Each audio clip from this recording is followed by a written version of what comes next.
Mari kita Tuhan, ketika kami mengingat kasih-Mu yang rela berkorban, mengorbankan diri-Mu sendiri di atas kayu salib, kami mengucap syukur ya Tuhan. Terima kasih untuk kasih-Mu yang mengubahkan hidup kami. Terima kasih untuk kasih-Mu yang selalu ada buat kami. Tuhan, tolonglah kami supaya kami juga boleh hidup sesuai dengan firman-Mu. Kami boleh hidup berkenan di hati Tuhan. Pagi hari ini kami akan mendengarkan kebenaran firman Tuhan. Kiranya kebenaran firman Tuhan ini boleh menuntun hidup kami, supaya hidup kami semakin berkenan di hati-Mu Tuhan. Berbicaralah kepada kami ya Tuhan. Tolong hamba-Mu supaya dia boleh menyampaikan kebenaran firman Tuhan dengan baik dan dengan jelas.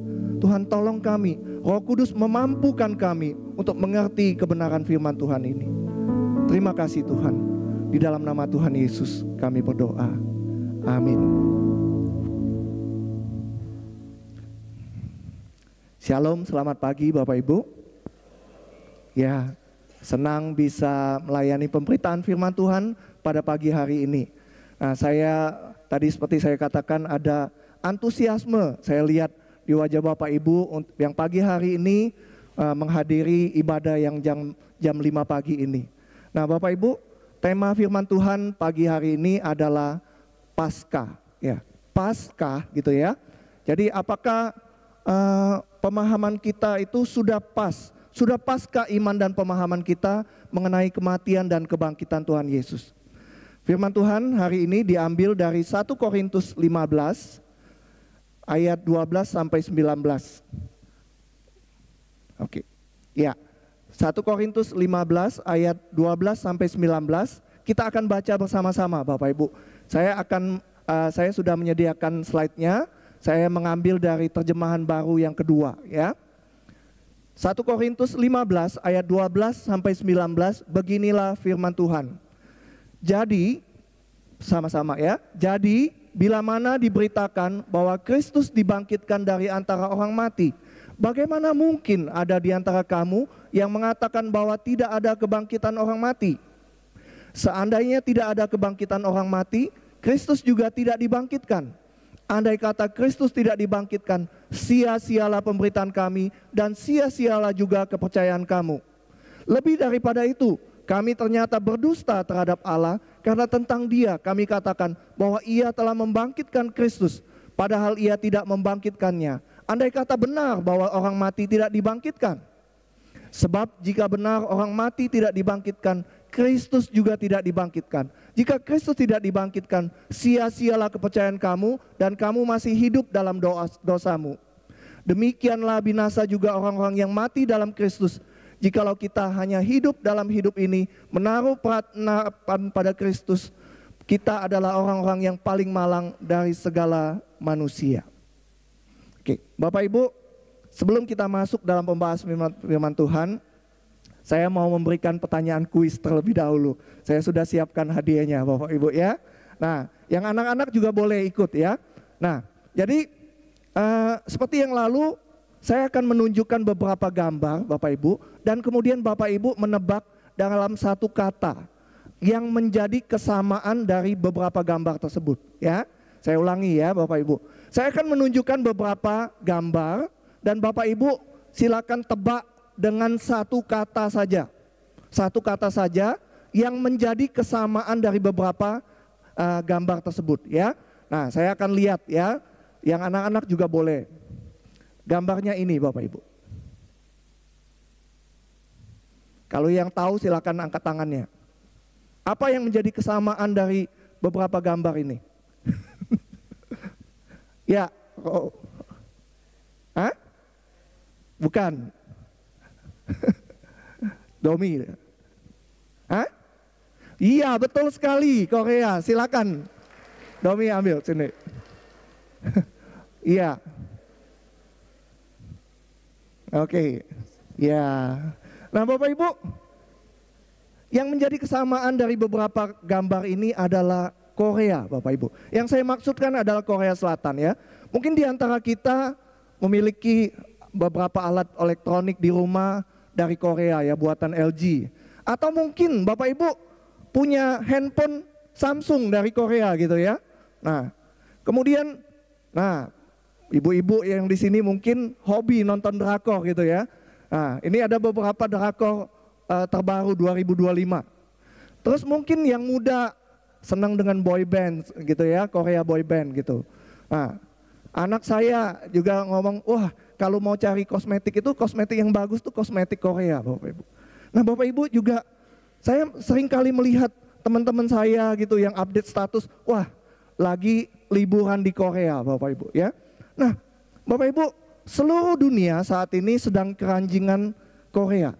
Dan bisa dibilang kita itu diserbu oleh kebudayaan Korea.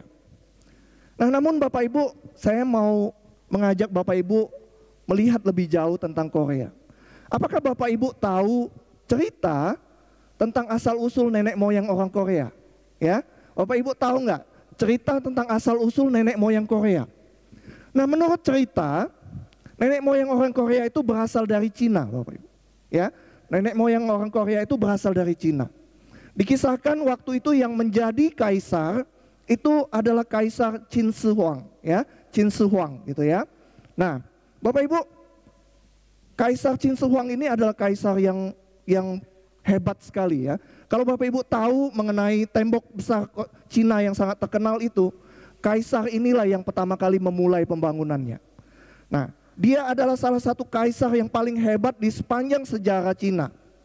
Dia juga adalah kaisar pertama yang berhasil menggabungkan seluruh wilayah Cina seperti saat ini ya. Bapak Ibu tahu dulu sebelum kaisar ini memerintah ada 7 kerajaan yang selalu perang saudara Bapak Ibu.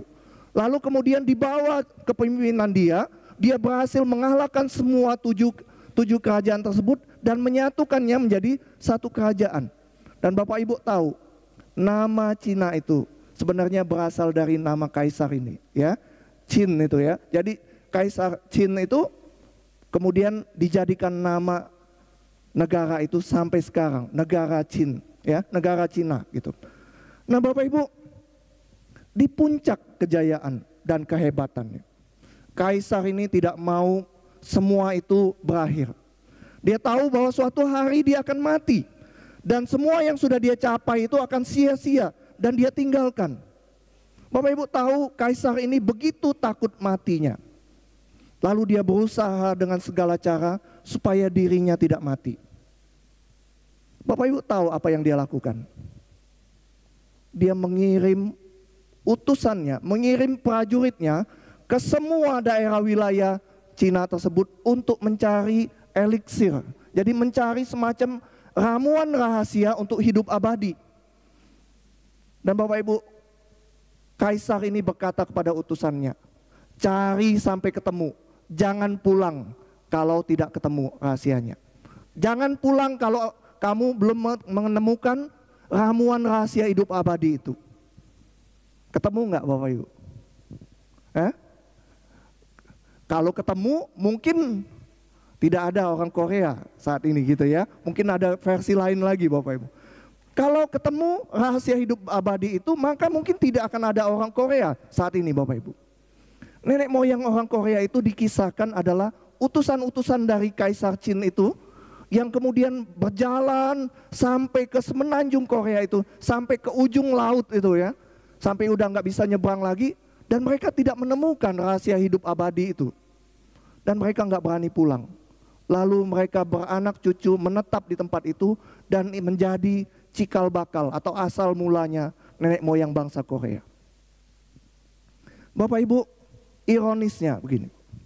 Kaisar yang begitu hebat tadi, kaisar yang berhasil menyatukan 7 kerajaan itu, kaisar yang begitu hebat tersebut, walaupun dengan segala cara berusaha supaya tidak mati, di puncak kejayaan dan kekuasaannya ini, kaisar ini justru hanya bisa bertahta selama 11 tahun saja Bapak Ibu.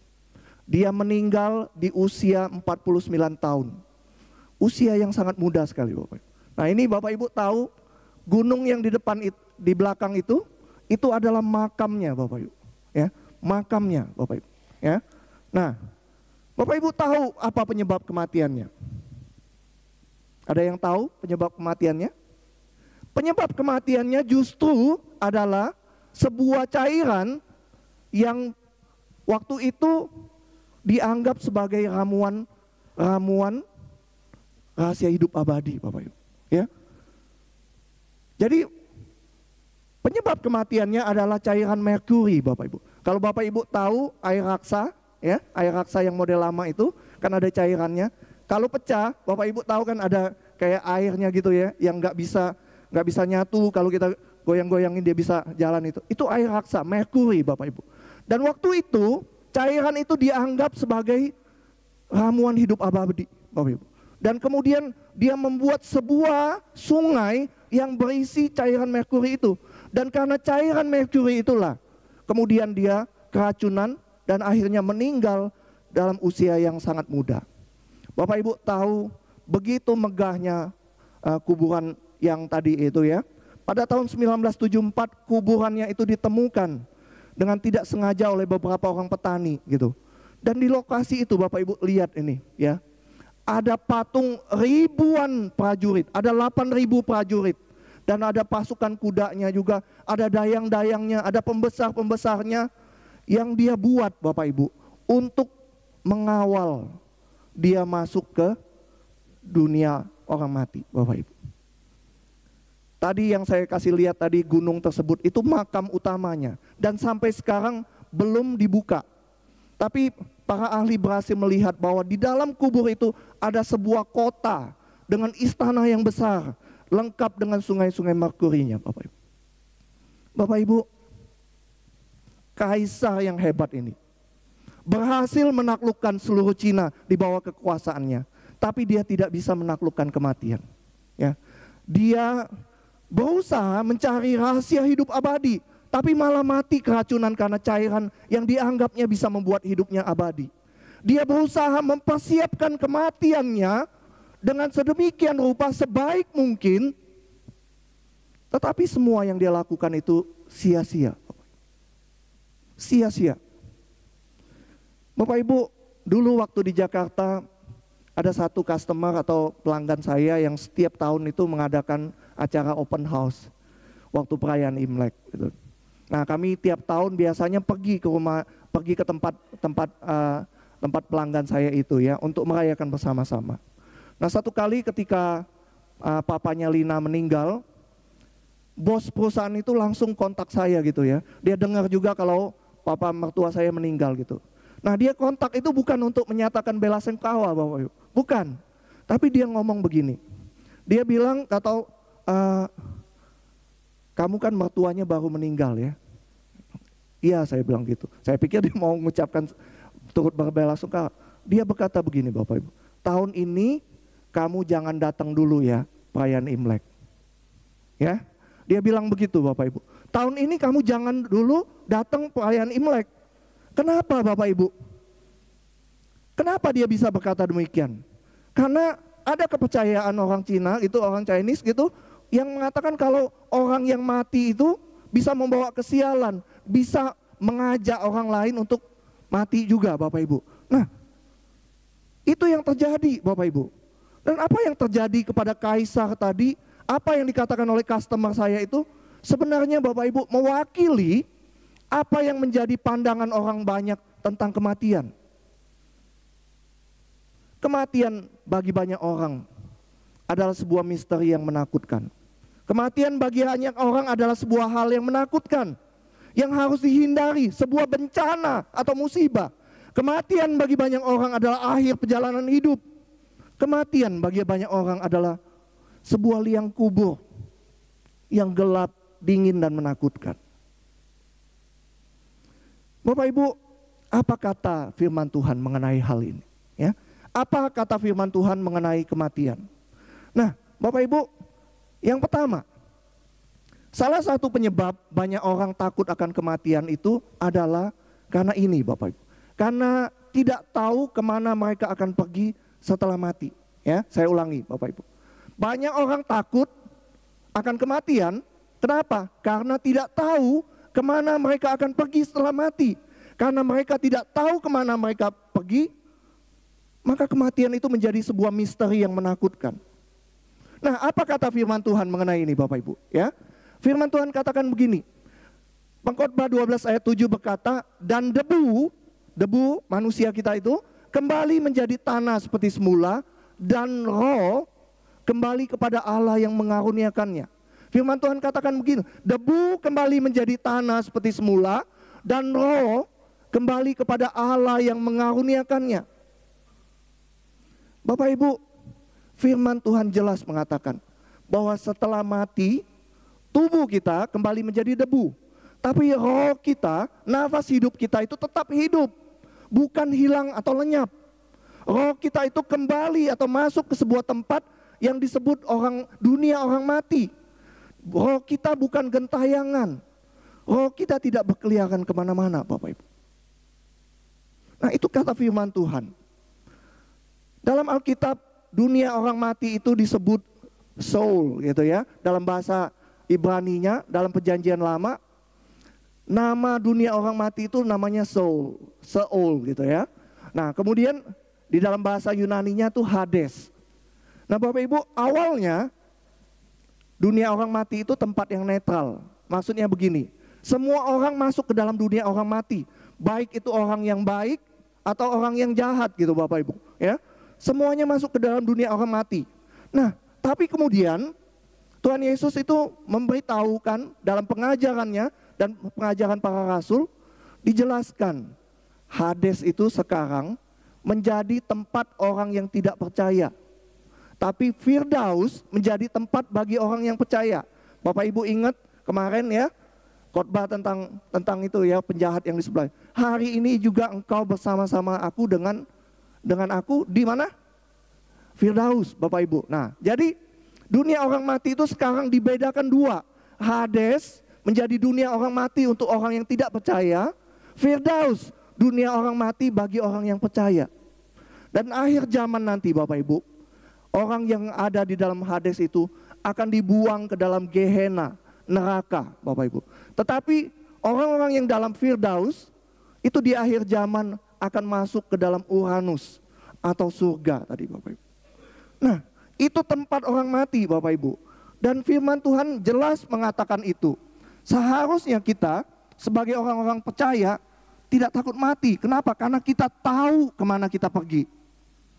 Firman Tuhan sudah dengan sangat jelas menerangkan apa yang akan terjadi setelah kematian dan kemana kita akan pergi.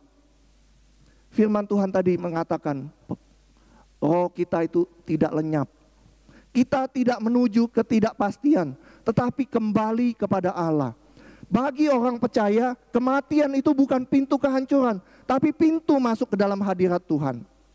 Bagian ini juga bukan hanya memberitahu kita pengetahuan tentang apa yang terjadi setelah kematian, tapi bagian ini mengingatkan kita juga orang percaya untuk hidup dengan kepastian, pengharapan dan tujuan. Mengapa demikian Bapak Ibu? Karena kita tidak perlu takut akan kematian. Kita tahu kepada siapa roh kita akan kembali. Bapak Ibu, akhir hidup kita bukan kegelapan, tapi akhir hidup kita yang percaya justru adalah terang kekal. Itu yang pertama Bapak Ibu. Yang kedua, kisah-kisah tadi, kisah tentang kaisar tadi, tentang customer saya tadi, juga menunjukkan sebuah kenyataan yang tidak bisa kita hindari Bapak Ibu. Ya, kenyataan itu adalah ini Bapak Ibu. Setiap kita tidak bisa menghindari kematian. Benar nggak Bapak Ibu? Ya, seberapa hebatnya karir kita, seberapa hebatnya pencapaian kita, seberapa berkuasanya diri kita, seberapa sehat dan kuatnya tubuh kita, seberapa kayanya diri kita, seberapa pintarnya, seberapa religius diri kita, kita semua tidak bisa menghindari kematian. Pada akhirnya semua kita akan menghadapi kematian. Dan firman Tuhan juga mengkonfirmasi ini Bapak Ibu. Ya. Firman Tuhan mengkonfirmasi ini. Ibrani 9 ayat 27 berkata begini. sama seperti manusia ditetapkan untuk mati hanya satu kali saja dan sesudah itu dihakimi. Bapak Ibu, firman Tuhan ini jelas. Kita ditetapkan untuk hidup dan mati hanya satu kali saja. Firman Tuhan jelas mengatakan kita tidak ikut dalam lingkaran reinkarnasi itu. Tidak, Bapak Ibu, ya.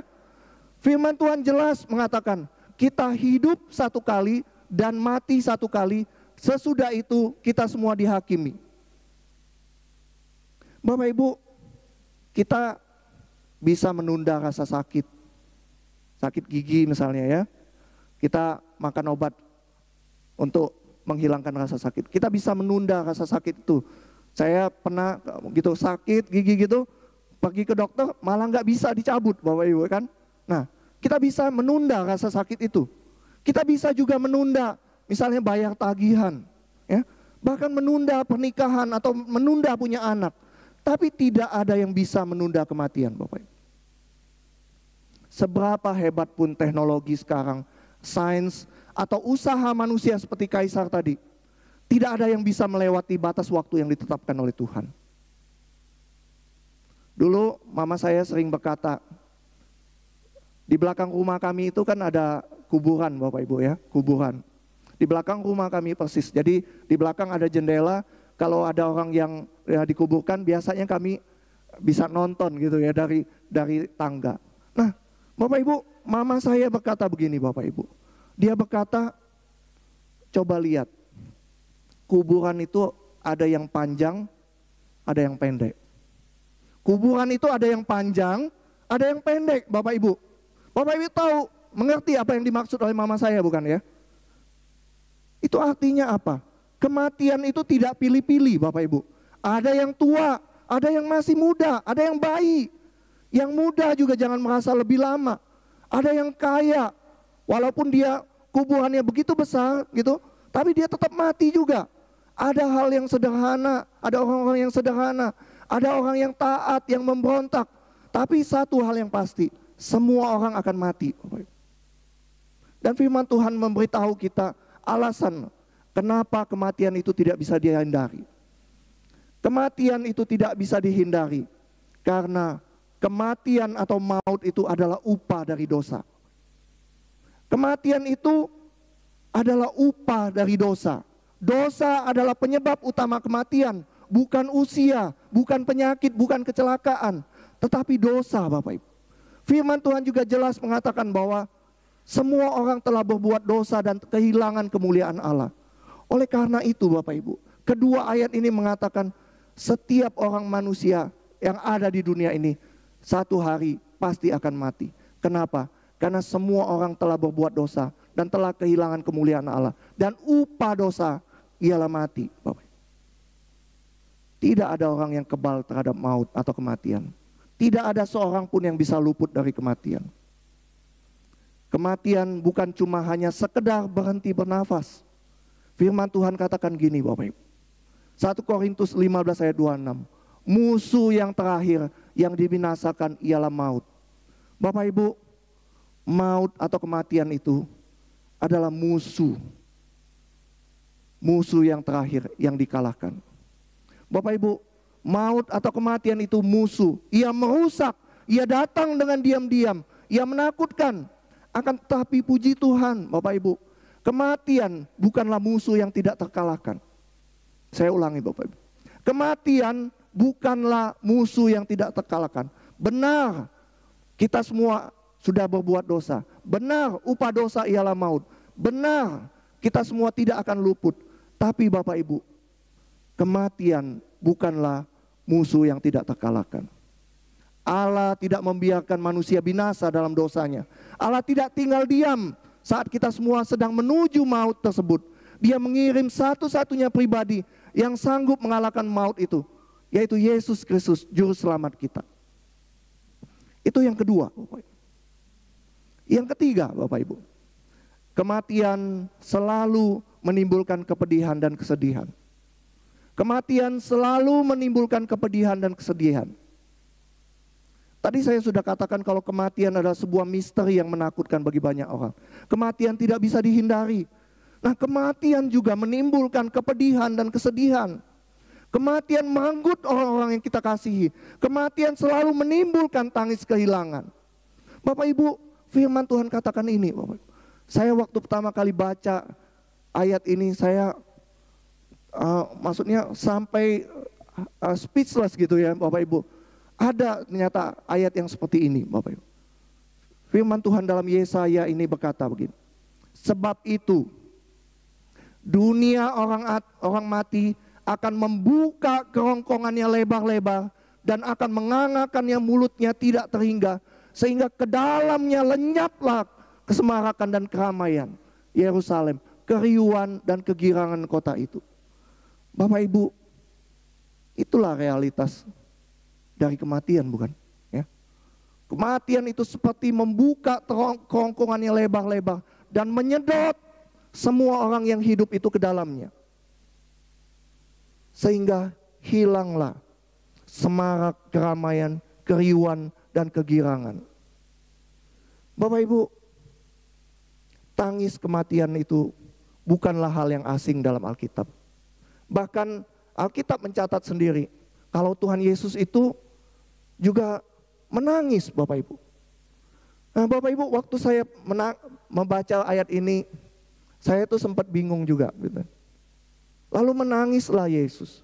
Bukankah Yesus tahu bahwa sebentar lagi dia akan membangkitkan Lazarus, bukan? Ya, ucapan ini ketika Tuhan Yesus datang ke kuburannya Lazarus, dia menangis di kuburan itu. Tapi bukankah dia tahu bahwa sebentar lagi dia akan membangkitkan Tuhan Lazarus? Sebentar lagi Tuhan Yesus akan membangkitkan Lazarus. Lalu kenapa Tuhan Yesus tetap menangis? Bapak Ibu, Tuhan Yesus menangis karena dia bukan hanya peduli dengan akhir dari cerita, tetapi dia juga merasakan pedihnya luka karena kematian itu. Kematian adalah musuh yang melukai kita semua. Ia merenggut orang yang kita kasihi. Ia memisahkan kita yang seharusnya dekat. Ia meninggalkan kekosongan dan menimbulkan duka di dalam hidup kita. Begitu nyata dan mengerikan realitas kematian itu. Sehingga muncul pertanyaan, adakah pengharapan di balik semua itu? Adakah pengharapan di balik semua itu? Kalau pertanyaannya hanya sampai di sini Bapak Ibu, maka kita semua adalah manusia yang paling malang di dunia ini. Kita manusia yang paling malang. Kenapa? Karena kita hidup hanya untuk mati. Tapi puji Tuhan, Paulus menegaskan dalam 1 Korintus 15 tadi, bahwa jawaban satu-satunya adalah kebangkitan Kristus. Bapak Ibu, jemaat di Korintus tadi bergumul juga dengan pertanyaan yang sama. Apakah benar ada kebangkitan? Apakah benar ada hidup sesudah mati? Nah, Paulus di bagian Korintus tadi mengatakan dia sedang tidak berdiskusi teologis, bukan Bapak Ibu. Tapi dia sedang menyatakan argumen yang sangat serius. Bahwa kebangkitan, jika kebangkitan tidak ada, maka semua yang kita percaya itu akan hancur Bapak Ibu. Paulus berkata, tanpa kebangkitan iman kita sia-sia. Dia berkata, andai kata Kristus tidak dibangkitkan, sia-sialah pemberitaan kami dan sia-sialah juga kepercayaan kamu. Kalau Yesus tidak bangkit Bapak Ibu, kalau Yesus tidak bangkit, maka iman kita hanya berdasarkan kisah tentang seorang tokoh agama yang sama seperti tokoh agama yang lain, yang mati tragis. Bedanya Tuhan Yesus mati tragis karena dibunuh, disalib. Tapi kalau misalnya Tuhan Yesus tidak bangkit, maka kisah Tuhan Yesus hanyalah sama seperti tokoh agama yang lain. Dia hanya sama seperti tokoh-tokoh agama yang lain. Kalau Tuhan Yesus tidak bangkit, salib itu hanya jadi simbol penderitaan, bukan penebusan. Injil jadi hanya ajaran moral saja, bukan kuasa keselamatan. Gereja Bapak Ibu, kalau Tuhan Yesus tidak bangkit, hanya sebuah komunitas sosial, bukan tubuh Kristus yang hidup. Tetapi karena Tuhan Yesus bangkit, maka Injil itu penuh kuasa. Iman kita berdasar realitas, bukan harapan kosong. Kita juga percaya kepada Tuhan yang hidup, bukan kepada tokoh sejarah, Bapak Ibu. Tanpa kebangkitan, dosa kita belum diampuni. Paulus berkata, jika Kristus tidak dibangkitkan, sia-sialah kepercayaan kamu, dan kamu masih hidup dalam dosamu. Bapak Ibu, ayat ini berkata kalau kematian Tuhan Yesus saja tidak cukup, kalau tidak dibuktikan dengan kebangkitan. Kebangkitan Kristus adalah tanda bahwa pengorbanannya diterima oleh Allah, dan kuasa dosa itu sudah dikalahkan, kuasa maut itu sudah dikalahkan. Kalau Tuhan Yesus tidak bangkit, maka dosa masih mengikat kita. Kita masih bersalah, kita belum dibenarkan. Namun karena Dia bangkit, kita tahu bahwa dosa kita telah diampuni. Kita tidak hidup dalam rasa bersalah yang berulang. Kita punya hidup yang baru dalam kasih karunia-Nya. Tanpa kebangkitan, Bapak Ibu, hidup kita tanpa harapan. Hidup kita kosong dan tanpa harapan. Paulus tadi berkata, jikalau kita hanya hidup ini, dalam hidup ini, menaruh pengharapan pada Kristus, kita adalah orang-orang yang paling malang. Paulus sedang berbicara kepada kita, orang-orang Kristen yang menderita karena iman. Kalau tidak ada hidup setelah kematian, apa gunanya kita menderita? Bapak Ibu, menjadi orang Kristen tidak gampang bukan bagi kita. Tapi itu semua tidak akan berarti, semuanya itu akan sia-sia kalau Tuhan Yesus tidak bangkit. Kalau tidak ada hidup setelah kematian, kalau tidak ada kebangkitan, apa gunanya pengorbanan, kesetiaan, apa gunanya penginjilan yang kita lakukan bagi orang lain, Bapak Ibu? Justru karena Kristus bangkit, orang-orang yang mati dalam Kristus tidak binasa. Justru dalam kebangkitan itu, jerih payah kita tidak sia-sia, Bapak. Yang terakhir, Bapak Ibu, apa sih relevansinya tema khotbah ini dengan kehidupan kita sehari-hari? Ya, apa relevansinya tema khotbah ini dengan kehidupan kita sehari-hari? Tema kita hari ini adalah Paskah, gitu ya. Nah, Bapak Ibu, banyak dari kita tahu tentang Yesus bangkit, bukan? Kita mendengar itu setiap tahun, Bapak Ibu. Kita nyanyikan dalam pujian, kita akui dalam pengakuan iman rasuli. Akan tetapi pertanyaannya adalah, sudah Paskah itu di hati kita? Sudah Paskah iman dan pemahaman kita akan kebangkitan dan kematian Tuhan Yesus? Apakah kita sungguh hidup seolah kuasa kebangkitan itu nyata dalam hidup kita? Atau kita masih hidup dalam kekalahan, ketakutan, dan keputusasaan? Kalau Kristus sudah bangkit, mungkin ada yang berkata, so what gitu ya. Apa dampaknya bagi saya, Bapak Ibu? Apa dampaknya bagi kita semua? Nah, ada beberapa hal yang seharusnya bisa kita aplikasikan, Bapak Ibu, ya. Yang pertama, Bapak Ibu, kebangkitan Kristus itu seharusnya membuat kita hidup dengan arah yang kekal. Kebangkitan Kristus seharusnya membuat kita hidup dengan arah yang kekal, bukan hanya sementara. Nah, Bapak Ibu, banyak orang yang memiliki pandangan yang keliru, Bapak Ibu, ya. Seringkali menganggap remeh soal kekekalan, Bapak Ibu. Nah, Bapak Ibu, saya pernah melihat sebuah ilustrasi yang diperagakan oleh Pendeta Francis Chan yang memberikan pemahaman yang baru akan kekekalan, Bapak Ibu. Nah, Bapak Ibu, tali-tali ini ya, itu adalah seperti hidup kita, Bapak. Seperti hidup kita. Nah, ada yang tali yang pendek. Seperti hidup kita itu mungkin pendek umurnya. Mungkin ada yang bayi sudah meninggal, ya. Misalnya seperti ini, pendek itu, Bapak Ibu. Hidup kita cuma segini. Nah, tapi mungkin ada yang hidupnya sampai 60-70 tahun, Bapak Ibu. Seperti ini. Atau Bapak Ibu, mungkin ada di antara kita yang lebih beruntung. 90 tahun, 100 tahun, hidup kita sepanjang ini, Bapak Ibu. Ya, hidup kita sepanjang itu. Nah, tapi kita tidak pernah tahu seberapa panjang hidup kita, Bapak Ibu. Ada orang yang hidupnya panjang, ada yang pendek. Nah, Pak Samgun beberapa waktu yang lalu kan, minggu lalu berkata bahwa belum tentu minggu ini kita masih bisa mendengar berita anugerah, bukan? Nah itu benar sekali Bapak Ibu. Ya, usia kita seberapapun panjangnya, itu hanya sebagian atau seperti sejengkal tali itu Bapak Ibu. Sebagian tali itu waktu kita menjalaninya mungkin sepertinya panjang atau lama sekali. Namun Bapak Ibu, sepenggal tali itu atau sepenggal hidup kita itu tidak ada artinya apa-apa jika dibandingkan dengan kekekalan, dibandingkan dengan keseluruhan panjang tali ini Bapak Ibu. Keseluruhan panjang tali ini. Inilah kekekalan Bapak Ibu. Inilah kekekalan. Seberapa panjang pun hidup kita, itu tidak berarti apa-apa dibandingkan dengan kekekalan. Kalau saat ini kita tahu bahwa hidup kita hanya sementara, hanya sepenggal saja, hanya sementara saja. Sudah paskah hidup saya dengan arah yang kekal itu?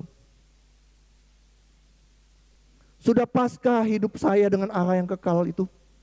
Kebangkitan Kristus itu harusnya menyadarkan kita akan sebuah realitas yang lain. Realitas itu adalah ada kehidupan setelah kematian. Dan kehidupan itu Bapak Ibu berlangsung dalam kekekalan. Baik itu dalam kehidupan kekal di surga bersama Tuhan, atau kematian kekal di neraka. Hal ini seharusnya mendorong kita untuk hidup dengan arah yang kekal, bukan hanya sementara. Kita hidup untuk tujuan yang kekal, menjadi serupa Kristus, menjadi murid Kristus, dan hidup menyenangkan hatinya. Bapak Ibu, kebangkitan Kristus memberi kita kuasa juga untuk hidup dalam kebenaran. Bukan karena kita kuat, tetapi karena Roh Tuhan yang membangkitkan Yesus itu juga diam di dalam kita.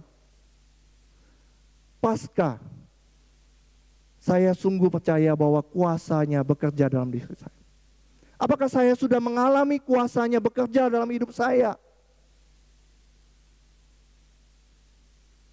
Seharusnya Bapak Ibu, ketika kita menyadari kuasa kebangkitan itu, kita tidak lagi tinggal dalam dosa.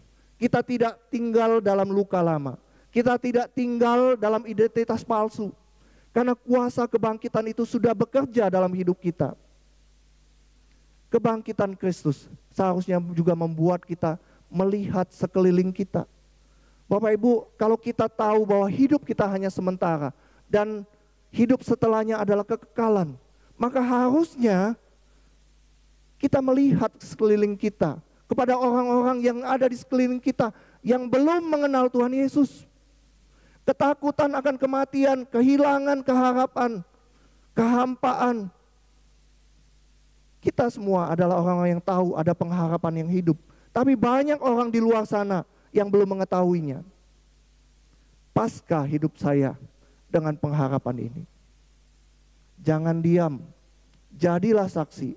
Gunakan hidup kita untuk memberitakan Injil, baik lewat kata-kata maupun sikap hidup kita. Bapak Ibu, jangan hanya berhenti percaya bahwa Yesus bangkit. Hiduplah seolah dia benar-benar bangkit dalam diri kita. Karena kebangkitan Kristus itu bukan hanya sekedar doktrin. Itu kuasa hidup yang harus dijalani. Kalau selama ini hidup kita belum pas dengan kebangkitannya, hari ini Bapak Ibu, mari kita kembali. Jangan tunda minggu depan. Jangan tunda untuk beriman kepada Tuhan Yesus. Mari kita masuk dalam doa.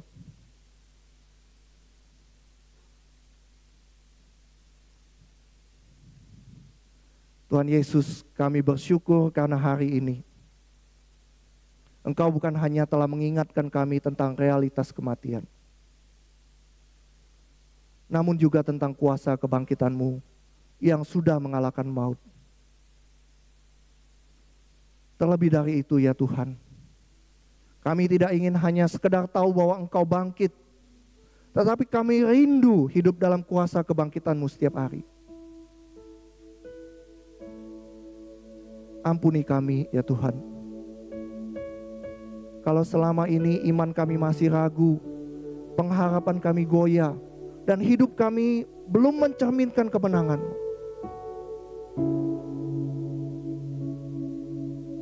kami mohon, ya Roh Kudus, tolonglah kami agar kami hidup sebagai orang-orang yang telah dibangkitkan bersama Kristus, meninggalkan hidup lama, berjalan dalam kebenaran, membawa terang bagi dunia yang penuh ketakutan. Biarlah firman-Mu tinggal dalam hati kami, bertumbuh dan menghasilkan buah yang memuliakan nama-Mu.